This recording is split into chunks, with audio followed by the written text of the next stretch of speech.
Welcome to next exam. आज है 5 जनवरी 2026 और 5 जनवरी 2026 से करंट अफेयर्स के जितने भी इंपॉर्टेंट क्वेश्चन बन सकते हैं सारे हम इस वीडियो में डिस्कस करेंगे और हर क्वेश्चन से रिलेटेड इंपॉर्टेंट फैक्ट भी मैं आपको बताऊंगा। तो आप पूरा वीडियो बहुत ध्यान से देखिए। लास्ट में मैं आपसे क्वेश्चन पूछूंगा, उसका आंसर आपको कमेंट बॉक्स में बताना है। तो चलिए स्टार्ट करते हैं। पहला क्वेश्चन है, विश्व ब्रेल दिवस कब मनाया गया है? तो अभी 4 जनवरी को विश्व ब्रेल दिवस मनाया गया। तो इस क्वेश्चन का बी ऑप्शन सही है। आपने ब्रेल लिपि तो देखी होगी, इस पर उंगली फिरा के जो ब्लाइंड लोग होते हैं वो पढ़ लेते हैं। ये है ब्रेल लिपि और इसकी खोज की थी लुई ब्रेल ने और इनकी जयंती होती है 4 जनवरी को, इसलिए 4 जनवरी को ये विश्व ब्रेल दिवस यानी कि वर्ल्ड ब्रेल डे मनाया जाता है। और इस वर्ल्ड ब्रेल डे की स्थापना कब हुई थी? 2018 में। तो वर्ल्ड ब्रेल डे क्यों मनाया जाता है?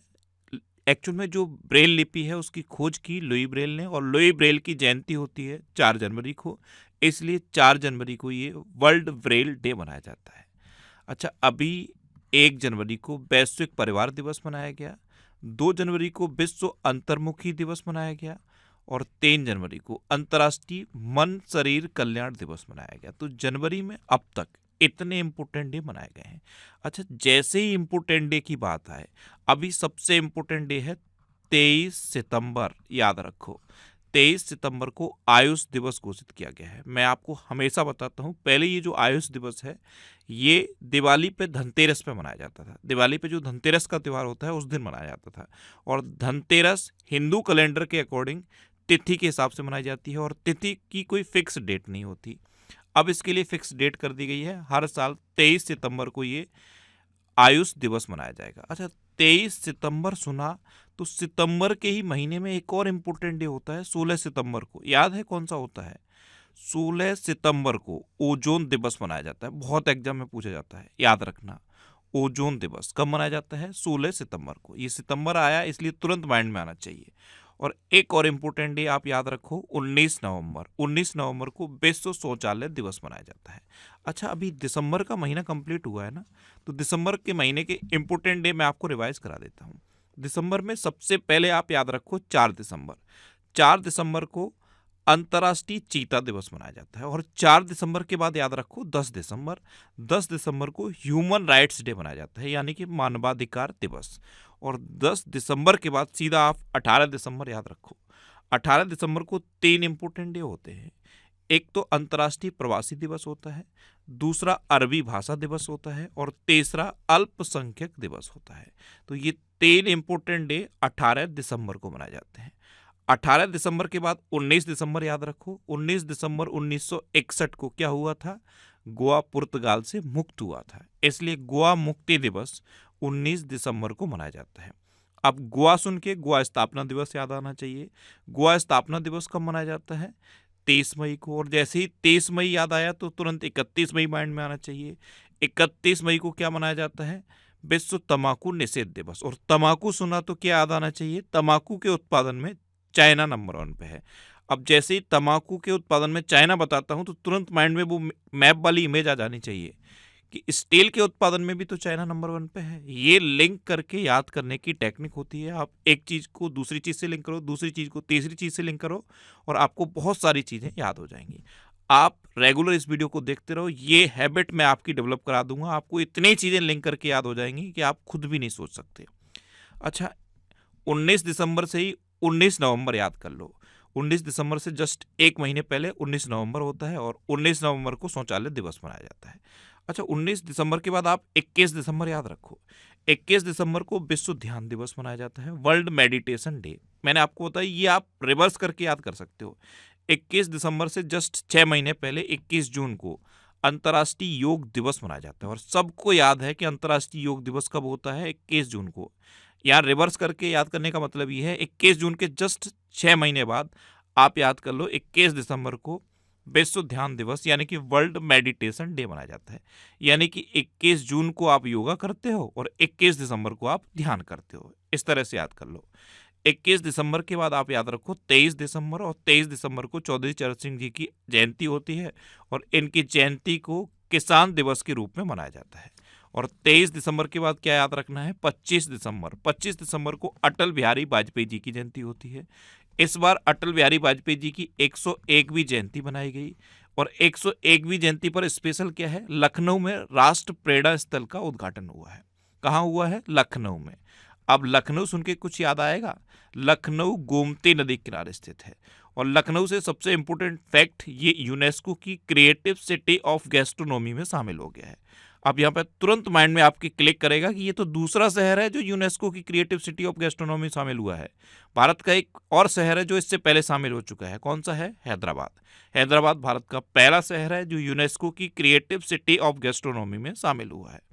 तो इस क्वेश्चन से आपको इतनी जानकारी मिलती है। अच्छा, मैं आपको बोलता हूँ, आज की इस वीडियो का टारगेट है हमारा 10,000 लाइक का। अगर ये वीडियो आपको अच्छा लगता है, हेल्पफुल लगता है, तब आप इसे लाइक और शेयर जरूर किया करो। और आप अपने लिए डेली मॉर्निंग में उठकर एक टारगेट फिक्स करो और अपना पूरा दिन उस टारगेट को अचीव करने में लगा दो। आपकी लाइफ ऑटोमेटिकली अच्छी हो जाएगी। नेक्स्ट क्वेश्चन है, हाल ही में डेल्सी रोड्रिग्ज किस देश की अंतरिम राष्ट्रपति बनी है? ये फ्लैग देख के याद आ गया होगा, वेनेजुएला का फ्लैग है। वेनेजुएला के राष्ट्रपति को अमेरिका ने अभी अरेस्ट किया है। राष्ट्रपति भवन से उनकी पत्नी सहित उनको गिरफ्तार किया गया है। अब वेनेजुएला के जो सुप्रीम कोर्ट है उसने डेल्सी रोड्रिग्ज को इंटरिम प्रेसिडेंट अपॉइंट कर दिया है। तो उस क्वेश्चन का सी ऑप्शन सही है। ये हैं डेल्सी रोड्रिग्ज, ये अभी तक उपराष्ट्रपति थी, अब इनको वेनेजुएला का अंतरिम राष्ट्रपति नियुक्त कर दिया गया है। वेनेजुएला से अभी सबसे इंपॉर्टेंट इमेज माइंड में क्या आनी चाहिए, वेनेजुएला के राष्ट्रपति निकोलस मदुरो, जिनको उनकी पत्नी सहित उनके राष्ट्रपति भवन से अमेरिका ने गिरफ्तार कर लिया है। आपको कल मैंने आपको बताया था, वेनेजुएला में सबसे बड़ा क्रूड ऑयल का भंडार है और बस लड़ाई इसी क्रूड ऑयल की है। अभी निकोलस मदुरो पे आरोप लगाए गए हैं कि इन्होंने ड्रग्स की तस्करी की है, अवैध स्मगलिंग की है, जिससे कि अमेरिका को लॉस हो रहा है। ये इन पर आरोप हैं, लेकिन मेन लड़ाई है वेनेजुएला का जो क्रूड ऑयल है, ऑयल रिजर्व है, उसकी लड़ाई है। और एक ये इमेज वेनेजुएला से रिलेटेड आपके माइंड में जरूर आनी चाहिए। ये मारिया कोरेना मचाडो हैं, इनको 2025 का नोबेल पीस प्राइज मिला है। इनका नाम जरूर याद रखना, मारिया कोरेना मचाडो। ये वेनेजुएला की हैं और इनको 2025 का नोबेल पीस प्राइज मिला। वेनेजुएला की कैपिटल है कराकस, वेनेजुएला की करेंसी है वेनेजुएला बोलीवर। अभी तक राष्ट्रपति थे निकोलस मदुरो। नेक्स्ट क्वेश्चन है, हाल ही में जारी NTCA की रिपोर्ट के अनुसार वर्ष 2025 में भारत में कितने बाघों की मौत हुई? तो नेशनल टाइगर कंजर्वेशन अथॉरिटी ने एक रिपोर्ट जारी की है। इस रिपोर्ट के अकॉर्डिंग 2025 में भारत में 166 बाघों की मौत हुई। तो उस क्वेश्चन का बे ऑप्शन सही है। अब बाघों की बात है तो भारत में सबसे अधिक बाघ पता है किस राज्य में है? मध्य प्रदेश में है। और ये जो 166 बाघों की मौत पूरे भारत में हुई है ना, इसमें 55 तो अकेले मध्य प्रदेश में बाघों की डेथ हुई है। तो पूरे भारत में NTCA की रिपोर्ट के अकॉर्डिंग 2025 में 166 बाघों की मृत्यु हुई है। अच्छा, यहाँ पे कुछ फैक्ट याद आए? प्रोजेक्ट टाइगर माइंड में आया? प्रोजेक्ट टाइगर कब शुरू हुआ था? याद रखो, प्रोजेक्ट टाइगर शुरू हुआ था 1973 में, अप्रैल 1973 में। अब प्रोजेक्ट टाइगर माइंड में आया है तो प्रोजेक्ट एलिफेंट भी माइंड में आना चाहिए। प्रोजेक्ट एलिफेंट कब शुरू हुआ था? 1992 में। कब शुरू हुआ था? 1992 में। नेक्स्ट क्वेश्चन है, हाल ही में वित्त वर्ष 2026 में भारत के निवेश चार्ट में सर्वोच्च स्थान किस राज्य को प्राप्त हुआ है? तो ये आंध्र प्रदेश को प्राप्त हुआ। तो इस क्वेश्चन का सी ऑप्शन सही है। भारत में जितना भी इन्वेस्टमेंट आया है ना, उसमें 25.3% अकेले आंध्र प्रदेश में आया है। तो भारत का जो निवेश चार्ट है, इसमें आंध्र प्रदेश को सर्वोच्च स्थान प्राप्त हुआ है। आंध्र प्रदेश का मैप इमेजिन करो माइंड में। आंध्र प्रदेश मैप में कहाँ पे है? और आंध्र प्रदेश जैसे ही आप सुनोगे क्या माइंड में आया? अभी पोंडुरू खादी बताई थी मैंने आपको। पोंडुरू खादी आंध्र प्रदेश की है जिसे GI टैग मिल गया है। पोंडुरू खादी आंध्र प्रदेश की है जिसे GI टैग मिल गया है। आंध्र प्रदेश फलों का सबसे बड़ा उत्पादक है, ये माइंड में जरूर आना चाहिए। अब देखो मैप, ये है आंध्र प्रदेश। जैसे ही मैं आंध्र प्रदेश बोलता हूं ना, ये चीज माइंड में आनी चाहिए कि भारत में मैप में ये है आंध्र प्रदेश। आंध्र प्रदेश की कैपिटल है अमरावती। आंध्र प्रदेश के चीफ मिनिस्टर हैं N चंद्रबाबू नायडू। ये N चंद्रबाबू नायडू हैं। ADR की अभी जो रिपोर्ट आई थी ना, उस रिपोर्ट में ये भारत के सबसे धनी मुख्यमंत्री हैं। अच्छा, आंध्र प्रदेश के गवर्नर हैं जस्टिस अब्दुल नजीर। केले के उत्पादन में पूरे देश में आंध्र प्रदेश नंबर 1 पे है। ओवरऑल फलों के उत्पादन में पूरे देश में आंध्र प्रदेश नंबर 1 पे है। Unmanned aerial vehicle launch precision guided missile V3, इसका अभी सफल परीक्षण आंध्र प्रदेश के कुरनूल में हुआ था। अच्छा, आंध्र प्रदेश की पोंडरू खादी को जीआई टैग मिला। आंध्र प्रदेश के पर्यटन विभाग ने बाढ़ के कारण भवानी द्वीप को बंद कर दिया। भारत की सबसे बड़ी भूतापी ऊर्जा प्रौद्योगिकी पायलट परियोजना आंध्र प्रदेश में स्थापित करने की घोषणा की गई है। आंध्र प्रदेश के पर्यटन विभाग ने वैश्विक पर्यटन पुरस्कार 2025 जीता। आंध्र रणजी टीम के कोच गैरी स्टीड बने हैं और आंध्र प्रदेश के तिरुमाला हिल्स और लाल रेत के टीले को यूनेस्को की संभावित सूची में शामिल किया गया था।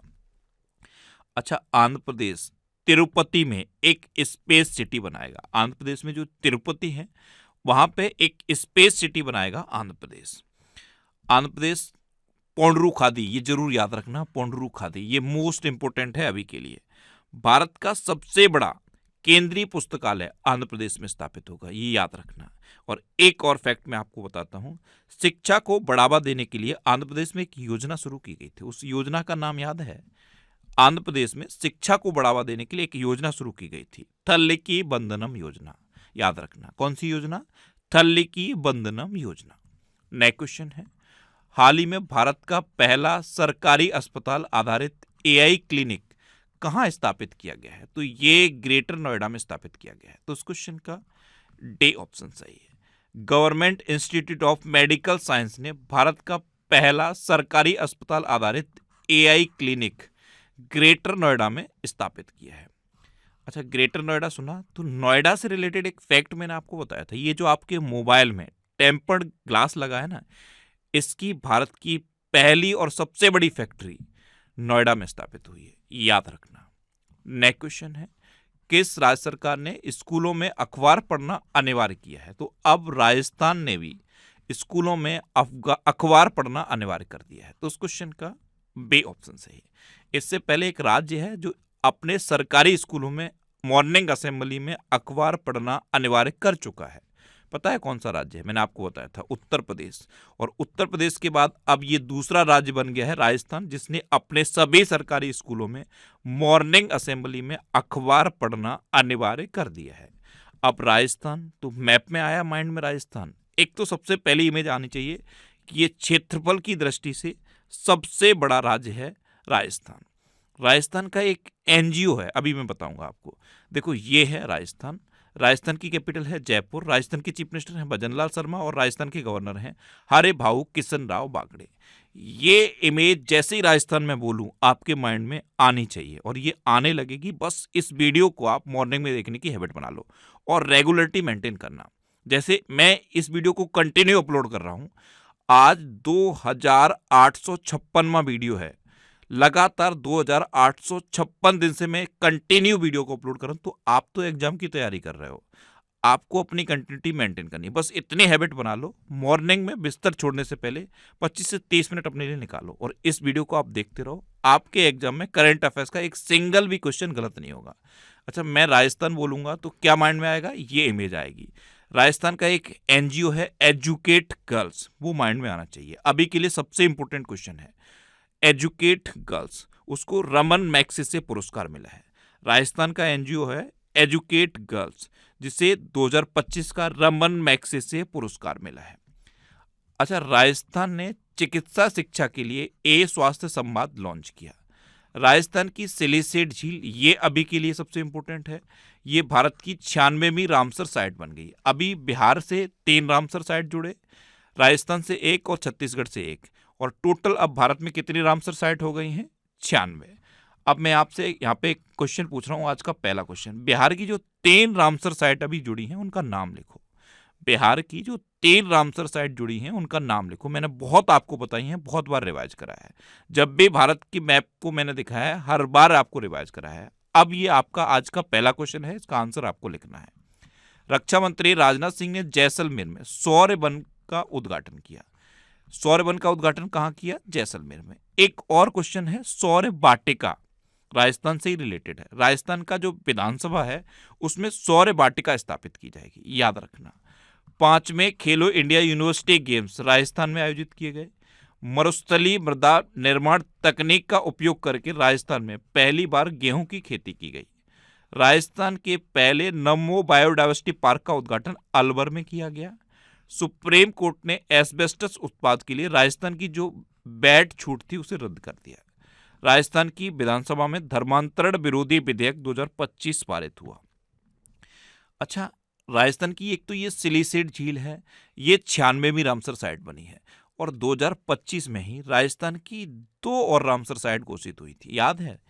एक थी मेनार गांव और दूसरी क्या थी? खीचन गांव। मेनार और खीचन गांव, ये 2 रामसर साइट और जुड़ी थी, उनको भी याद कर लो। जैसे ही मैं सिलीसेट बताऊं तो वो भी माइंड में आनी चाहिए। मेनार और खीचन गांव ये दोनों रामसर साइट हैं, ये भी 2025 में रामसर साइट की सूची में जुड़ी थी और दोनों राजस्थान की हैं। अच्छा, राजस्थान का एक जीआई टैग बताया था मैंने आपको, सांगरीवीन। सांगरीवीन राजस्थान का GI tag, Rajasthan sangri bean GI Rajasthan का है और उसे जीआई टैग मिला था।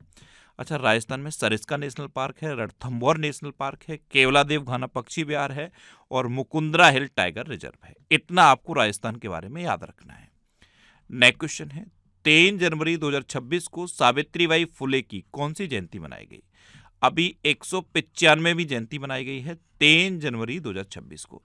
भारत में महिला शिक्षा की अगर कोई मदर हो सकती है, mother of girl child education, तो सावित्रीबाई फुले हैं। इनकी अभी 195वीं जयंती मनाई गई, तो उस क्वेश्चन का सी ऑप्शन सही है। अच्छा, ये दिसंबर 2025 के टॉप 100 करंट अफेयर्स के क्वेश्चन का वीडियो है। ये वीडियो आपको यूट्यूब पर फैक्ट स्टडी चैनल पे मिल जाएगा। आप यूट्यूब पर फैक्ट स्टडी सर्च करोगे, आपको फैक्ट स्टडी चैनल मिलेगा, आप उसे सब्सक्राइब कर लो। वहाँ पे मैं इसी तरह के टॉपिक से रिलेटेड वीडियो बनाते रहता हूँ और अब आपको हर मंथ के टॉप 100 करंट अफेयर्स के क्वेश्चन का इसी तरह का वीडियो मिलेगा। तो इन वीडियोस को अगर आपको देखना है तो यूट्यूब पर आप फैक्ट स्टडी सर्च करो और उस चैनल को सब्सक्राइब कर लो। नेक्स्ट क्वेश्चन है, हाल ही में शब्दोत्सव साहित्य उत्सव का आयोजन कहाँ हुआ है? तो शब्दोत्सव साहित्य उत्सव, इसका आयोजन अभी नई दिल्ली में हुआ, तो उस क्वेश्चन का सी ऑप्शन सही है। नई दिल्ली के मेजर ध्यानचंद स्टेडियम में इसका आयोजन किया गया। नेक्स्ट क्वेश्चन है, किसने skill the nation challenge launch किया है? तो हमारी राष्ट्रपति हैं द्रौपदी मुर्मू, इन्होंने skill the nation challenge launch किया, तो उस क्वेश्चन का बी ऑप्शन सही है। अभी राष्ट्रपति का नाम जब भी आप सुनो या फिर न्यूज में राष्ट्रपति को देखो, राष्ट्रपति का कहीं भी फोटो देखो, तो ये 2 क्वेश्चन आपके माइंड में आने ही आने चाहिए। अब ये 2 क्वेश्चन कौन से हैं? एक तो हमारी राष्ट्रपति द्रौपदी मुर्मू ने राफेल जेट में उड़ान भरी है। अब यहां से क्वेश्चन ये बनेगा कि किस एयरबेस से उड़ान भरी? तो हरियाणा का अंबाला एयरबेस है। क्या है? अंबाला एयरबेस। यहां से राष्ट्रपति द्रौपदी मुर्मू ने राफेल जेट में उड़ान भरी। और दूसरा क्वेश्चन है, अभी आईएनएस बागसीर में बैठकर राष्ट्रपति द्रौपदी मुर्मू ने जल के अंदर, समुद्र के जल के अंदर यात्रा की है। अब वो कहां से की है? तो कर्नाटक का एक बंदरगाह है, कारवार बंदरगाह, वहां से यात्रा की है। तो ये 2 क्वेश्चन राष्ट्रपति द्रौपदी मुर्मू से रिलेटेड आपको याद रखने ही रखने हैं। आपको इमेज कहीं ना कहीं देखने को मिलेगी। जब भी राष्ट्रपति का चेहरा आप देखो, राष्ट्रपति की फोटो देखो, राष्ट्रपति का वीडियो देखो, ये 2 क्वेश्चन आपके माइंड में आने ही चाहिए। नेक्स्ट क्वेश्चन है, हाल ही में सदानंद दाते किस राज्य के नए डीजीपी बने? तो 26/11 जब हमला हुआ था तब इनका नाम बहुत चर्चा में था। 26/11 जो हमला हुआ था, एटीएस के उस टाइम ये चीफ थे, सदानंद दाते, और अब ये महाराष्ट्र के नए डीजीपी बन गए हैं। तो उस क्वेश्चन का ए ऑप्शन सही है। इनसे पहले अभी महाराष्ट्र की डीजीपी पता है कौन थी? रश्मि शुक्ला, और रश्मि शुक्ला महाराष्ट्र की पहली महिला डीजीपी थी, ये भी आपको याद रखना है। अब सदानंद दाते महाराष्ट्र के नए डीजीपी बन गए हैं। अब महाराष्ट्र सुन के क्या आता है? एक तो मैप माइंड में आएगा। महाराष्ट्र सुन के गणेश उत्सव माइंड में आना चाहिए। गणेश उत्सव को राज्य उत्सव घोषित कर दिया गया है महाराष्ट्र में। क्या कर दिया गया है?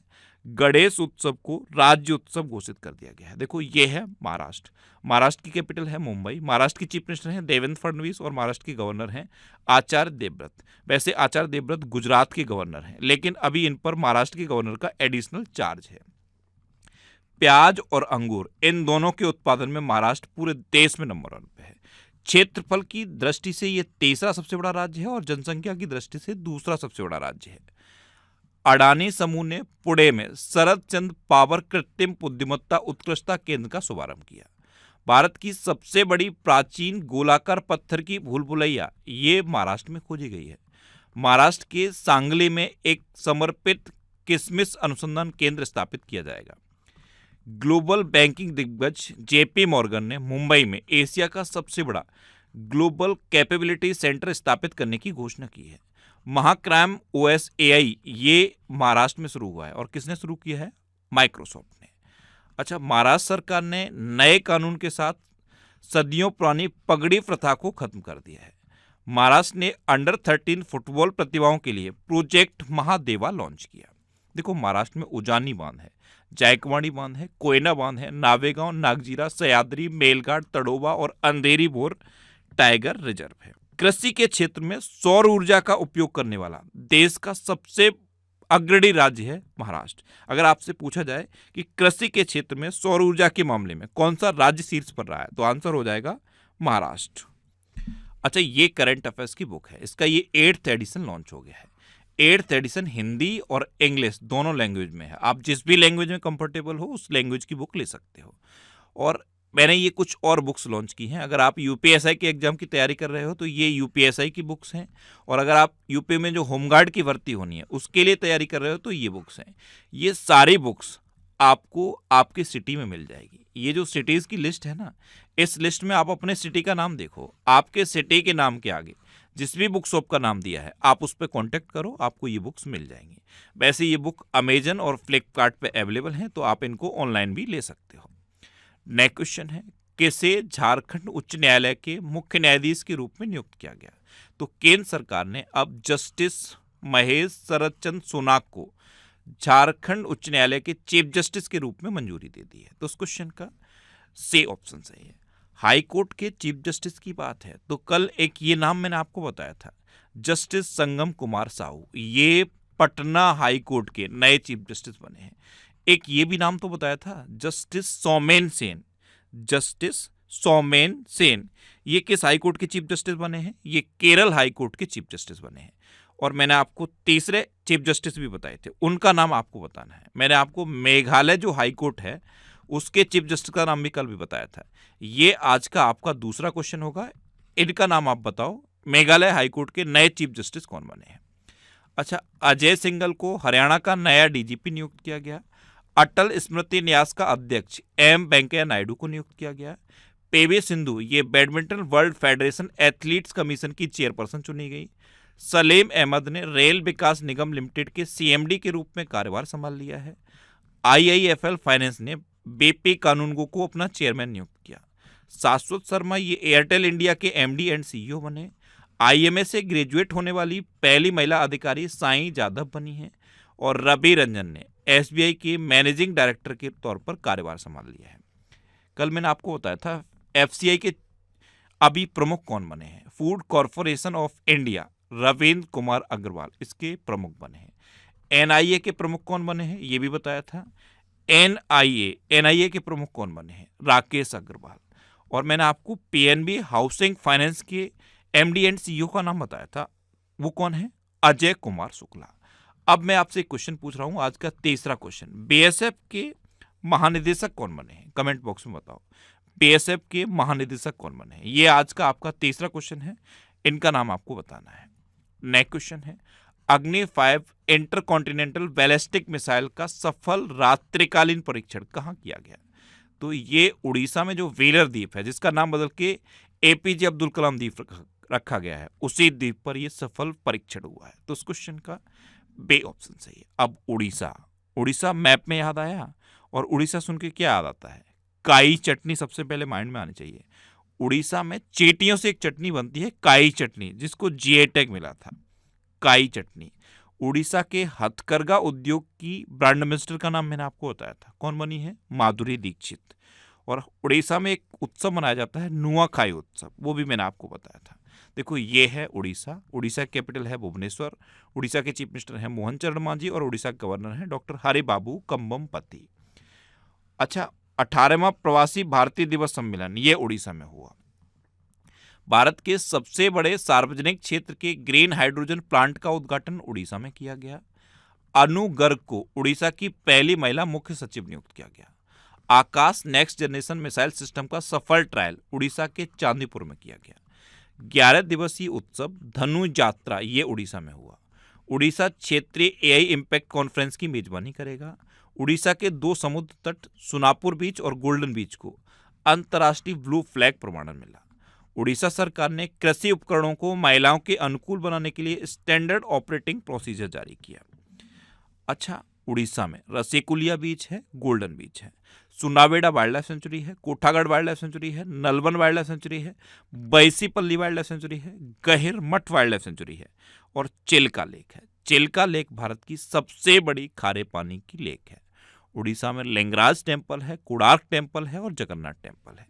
इतना आपको उड़ीसा के बारे में याद रखना है। अब लास्ट वीडियो के क्वेश्चन का आंसर।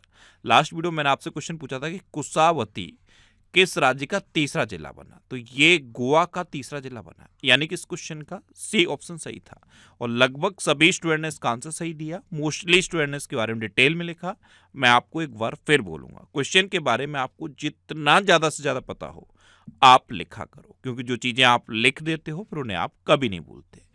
कल मैंने पहला क्वेश्चन आपसे क्या पूछा था कि उत्तर प्रदेश का जो लखनऊ जिला है वो किस में टॉप पर रहा? सोलर रूफटॉप के इंस्टॉलेशन के मामले में। मैंने आपसे पूछा था कि उत्तर प्रदेश में सोलर रूफटॉप के मामले में कौन टॉप पे है, तो लखनऊ टॉप पे है। प्रधानमंत्री मोदी को अभी 29 देशों का सम्मान मिला है। और मैंने आपसे पूछा था कि ओमान का जो सर्वोच्च सम्मान मिला है उसका नाम क्या है? उसका नाम है ऑर्डर ऑफ द ओमान। और फाइनल क्वेश्चन का आंसर था कुशावती, ये गोवा का तीसरा जिला बना है। यहाँ पे इन्होंने गोवा के बारे में डिटेल में लिखने की कोशिश की है। आपसे मैं जितने भी क्वेश्चन पूछता हूं उनका आंसर लिखो, और आंसर के बारे में जितनी भी इंफॉर्मेशन आपको पता है सब लिखो। अगर आप लिखोगे ना तो आपकी ऐसी प्रैक्टिस होगी कि चीजें आप भूलोगे नहीं, इसलिए मैं बार बार आपको लिखने को बोलता हूं। और आज की इस वीडियो का टारगेट याद रखना, अगर ये वीडियो आपको अच्छा लगा है तो इसे आप लाइक और शेयर जरूर करना। आज की इस वीडियो का टारगेट है 10,000 लाइक का। अच्छा, ये नेक्स्ट एग्जाम का ऑफिशियल व्हाट्सएप चैनल है, इसे आप इस QR कोड को स्कैन करके ज्वाइन कर सकते हो। और ये टेलीग्राम चैनल है, टेलीग्राम पे मैं सारे PDF पोस्ट करता हूँ, जितने भी वीडियोस हैं हर एक वीडियो का PDF आपको टेलीग्राम पे मिल जाएगा। तो टेलीग्राम पे आपको नेक्स्ट एग्जाम सर्च करना है और ये टेलीग्राम चैनल आपको मिल जाएगा। वैसे आप इस QR कोड को स्कैन करके भी ज्वाइन कर सकते हो। और टेलीग्राम पे मैं क्वेश्चन के प्रैक्टिस के लिए क्विज भी पोस्ट करता हूँ, तो आप क्विज भी अटेम्प्ट कर सकते हो। अच्छा, ये पिछले 12 महीने के करंट अफेयर्स के क्वेश्चन की एक सीरीज है। इसमें मैंने पिछले 12 महीने में से मोस्ट इंपोर्टेंट 1000 क्वेश्चन सेलेक्ट किए हैं और इन क्वेश्चंस को वीडियो के माध्यम से डिस्कस किया जा रहा है। अब तक 33 वीडियो अपलोड हो गई हैं इस सीरीज में। अगर आपको पूरे 12 महीने का करंट अफेयर्स तैयार करना है तो इस सीरीज को आप कंटिन्यू कर लो। ये सीरीज भी आपको यूट्यूब पर फैक्ट स्टडी चैनल पर मिल जाएगी। अब आपके लिए रिवीजन के क्वेश्चन। अभी भारत डोपिंग रोधी नियमों के उल्लंघन में विश्व में शीर्ष देश रहा है। पारंपरिक डाक सेवा को बंद करने वाला पहला देश डेनमार्क बन गया है।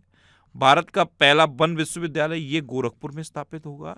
इफ्को साहित्य सम्मान 2025 ये मैत्री पुष्पा को प्रदान किया गया। साउथ पोल पर स्कीइंग करने वाली सबसे कम उम्र की भारतीय महिला काम्या कार्तिकेयन बनी है। हुंडई मोटर इंडिया ने तरुण गर्ग को अपना MD एंड CEO नियुक्त किया है। दुनिया का सबसे बड़ा मखाना उत्पादक देश अपना देश भारत बन गया है। अब तुरंत यहाँ पे माइंड में आना चाहिए कि भारत में मखाने का उत्पादक कौन है? सबसे बड़ा बिहार। ऐसे ही अपना देश भारत दुनिया का सबसे बड़ा मिल्क प्रोड्यूसर है और भारत में मिल्क का सबसे बड़ा प्रोड्यूसर कौन है? उत्तर प्रदेश। प्रधानमंत्री मोदी ने लखनऊ में राष्ट्र प्रेरणा स्थल का उद्घाटन किया। चीन के सुपर कंडक्टिंग मैंगलेव वाहन ने मात्र 2 सेकंड में 700 किलोमीटर पर आवर की स्पीड अचीव की, जो एक हाईएस्ट रिकॉर्ड है। इजराइल का 2026 का शांति पुरस्कार डोनाल्ड ट्रंप को मिलेगा। फरवरी 2026 में भारत AI इम्पैक्ट समिट की मेजबानी करेगा। भारत जापान को पीछे छोड़कर विश्व की चौथी सबसे बड़ी अर्थव्यवस्था बन गया है। भारत और न्यूजीलैंड ने मुक्त व्यापार समझौते पर सहमति जताई है। सोर्ड मारेन ये भारतीय महिला हॉकी टीम के कोच बन गए हैं। जर्मनी ने आधिकारिक तौर पर वर्ष 2026 के लिए G7 की अध्यक्षता इटली को सौंप दी है। IIT पटना ने रिसर्च को बढ़ावा देने के लिए सुपर कंप्यूटर लॉन्च किया है। गुजरात 33 साल बाद पुणे टाइगर स्टेट घोषित हो गया है।